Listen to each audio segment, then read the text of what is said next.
And today we are going to once again veer off on another tangent. This time we're going to finish the sort of trilogy, as it were, of having a crack at some atheist arguments. We've previously had the somewhat unsophisticated atheist arguments from Richard Dawkins and Christopher Hitchens. But I have come across this guy who's a professional philosopher and is said to be the sort of end of level boss of atheists that you're going to have to contend with if you're going to be able to say that you have actually addressed all of the atheistic arguments. This very tiny and surprisingly expensive book is the result, and well, it kind of makes me miss Christopher Hitchens actually, or at least his writing. This is The Best Argument Against God by Graham Oppy, and Graham, it seems, is someone you probably don't want to be trapped in a lift with.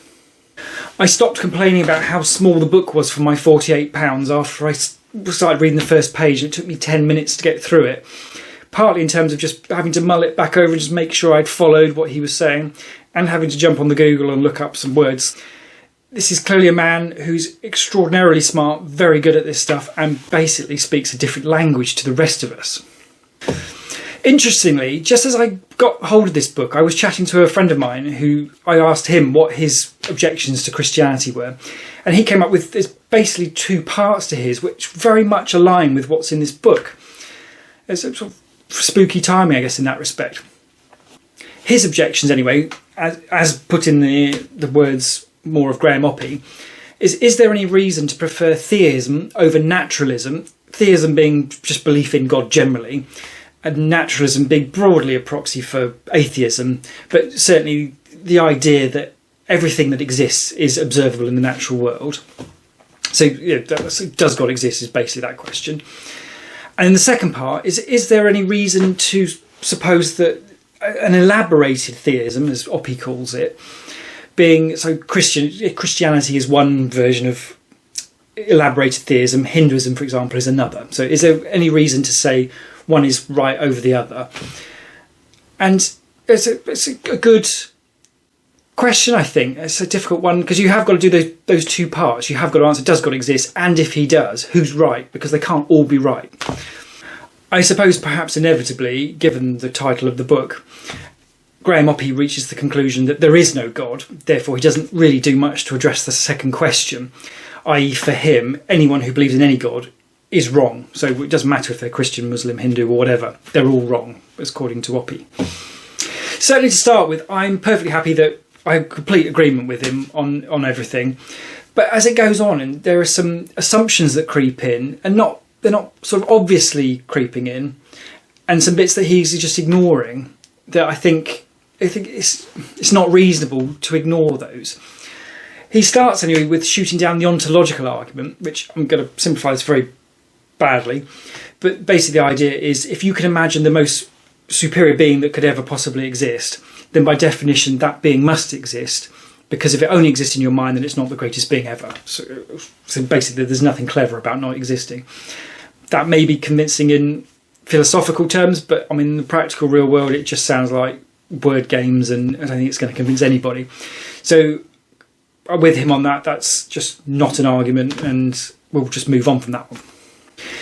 Next, he does the cosmological argument, which is broadly that the universe exists, and then he does the teleological argument, which is basically that not only does the universe exist, but it happens to be really accurately fine-tuned to supporting us, and generally existing in itself.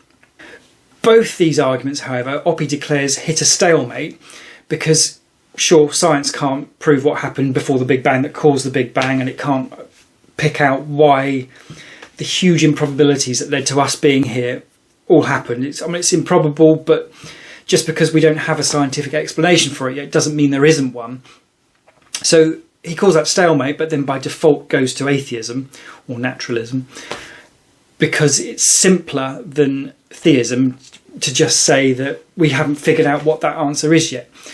And that's sort of an unsatisfying answer, but the alternative is to do a God of the gaps argument. You say, science can't explain how the Big Bang happened, therefore God did it. So that's even less satisfying. So Oppy, I think it's reasonable that he declares himself the winner on that, declares naturalism the winner on that. We then have the moral argument, which I've seen Christians make, which is basically that they're saying that without God there is no absolute morality, therefore it proves God exists. because there is obviously absolute morality. But I think that's a fairly easy sidestep by saying, well, is it obvious that there's objective morality, or it could just be a matter of opinion? I mean, I realise, as I've said before, that's not going to be a popular view, because the obvious example being like the Holocaust. I think that's wrong, you think that's wrong, hopefully everybody thinks that wrong, but the people who did it didn't think that was wrong. So that one chalks down as a win for atheism as well. There's also the hiddenness of God, which I find one of the most compelling, because it's a difficult one when people declare that I believe in something, but it's invisible, so you can't see it. And it's like, well, that's awfully convenient if the thing you believe in doesn't actually exist. But then I have met enough Christians who say that God isn't hidden at all. He's there to be, maybe not observed in the way a book can be observed, but to be interacted with and to be aware of presence, that sort of thing. So that's basically what all this reading is about, to see if there's anything in that. So inconclusive, and again, another stalemate. Finally, there's the double whammy of the problem of suffering and the problem of evil.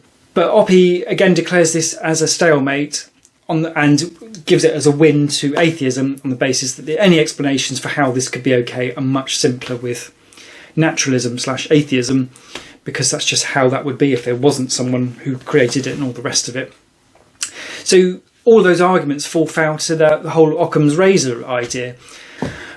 Anyway, overall, Graham Oppie therefore declares that there's a lot of stalemate, but atheism must naturally be preferred because by definition it is simpler, because it doesn't require suddenly inventing this concept of a god that you then have to define all the rest of it. So it's a sort of a slightly unsatisfying win for atheism in that it wins by default. But by my reckoning, there are some problems with his conclusions that actually make this book more problematic for atheists than it might seem from the title. Overall, by my reckoning, there are 4 areas in which this book poses problems for atheists rather than solutions. First one being that Oppie concedes that science doesn't have any explanation for the things like what triggered the Big Bang, or the limitations of evolution, or where consciousness comes from, that sort of thing. I don't know if it's obvious to people in general that there is no answer to these, that science has nothing on it. But because I think perhaps it's Big Bang, it's like, that's where it was. But okay, so there was nothing and then it went bang, what? That's just not something that normally happens. So in his doing a good job of making the proper argument and being full about it, mostly full about it, you simply can't avoid the fact that there are some massive holes in science, which begs some very serious questions. He's also trapped into the position of basically having to say that we're neurochemical meat robots. And that bears some problems in terms of, can anyone be held responsible for everything if we're just the product, our behaviour is just the product of a series of chemical reactions and all the rest of it. Maybe he's right, but it's an interesting one that it still leaves some massive holes, and it is only by default that atheism manages to win that one. The second problem is that Oppie is very open and explicit about this, that he does not accept that there is any possibility of historical evidence, but if there was, then he says all bets would be off and they'd have to look at it again. Given, however, that the book doesn't address any sort of historical evidence, the question of whether there might be some is rather a big gaping hole in the argument, I think. In the book's conclusion, Graham Oppie is saying that basically concedes that there are no compelling arguments for atheism. So there are plenty of atheists who think that makes sense to take that position. But if they actually sat down, read about it, thought about it, really went through the philosophical machine to get to there, none of those arguments are compelling. And this is coming from a professional philosopher and atheist saying that there just isn't any. And then on top of that, he's making the point that his conclusion would be off if there were any historical evidence, and then ignoring the historical evidence, which I think, certainly for me, is looking like it could be the most interesting part of the equation. And then the fourth point is that he acknowledges that evil and suffering are not impossible to reconcile with the idea of God. So I always already felt that anyway after reading the book of Genesis. I thought it was pretty clear that was going to be the case. But from the people I've spoken to, most people's reason for not believing in God is suffering and or evil. And then here we have an atheist professional philosopher saying that neither of those needs to be a reason for God not to exist. So basically shooting down, or not shooting down, but weakening the argument, because in the absence of that, you've got people saying, well, there's all this evil and suffering, there can't be a God, that just doesn't make any sense. But now we've got an atheist philosopher who says, actually, no, it could make sense if it weren't simpler, that the answer could just be naturalism. So with that, I am officially finished with exploration of the atheist arguments, satisfied that there just aren't any good ones. That obviously doesn't convince me that God does exist. Just because you can put down the arguments that says God doesn't mean to say that he does. For example, Santa. You cannot prove to me that Santa does not exist. I don't have the faith that Santa does exist, so you don't need to.